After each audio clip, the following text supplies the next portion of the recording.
নমস্কার, সবাইকে স্বাগত। আজ আমি বানাতে চলেছি দারুণ স্বাদের তেলকই রেসিপি, যেটা বাচ্চা বড় সবাই খেতে খুব পছন্দ করবে। প্লিজ পুরো ভিডিওটা শেষ পর্যন্ত দেখবেন।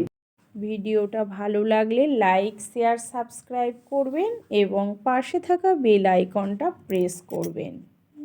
মাছগুলো কেটে ভালো করে ধুয়ে নিয়েছি। এবার মাছগুলো লবণ, হলুদ গুঁড়ো আর সরিষার তেল দিয়ে 5 মিনিটের মতো মাখিয়ে রেখে দেব। কড়াইয়ে দিয়ে দিলাম তেল গরম হয়ে গেছে। মাছগুলো আমি উল্টে পাল্টে ভেজে নেব। মাছগুলো ভাজা হয়ে গেছে, তুলে নেব।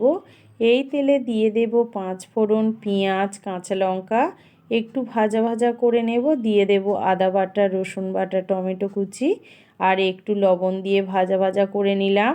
এবার দেব গুঁড়ো, ধনে গুঁড়ো আর কাশ্মীরি লঙ্কার গুঁড়ো দিয়ে একটু ভালো করে মশলাটা কষিয়ে নেব। এবার দিয়ে দেব জল। ফোটা পর্যন্ত অপেক্ষা করব। ফুটে উঠেছে। ভাজা মাছগুলো 5 মিনিটের মতো ঢাকা দিয়ে ফুটিয়ে সরিষা বাটা দিয়ে নামিয়ে নেব। রেডি হয়ে গেল তেলকই।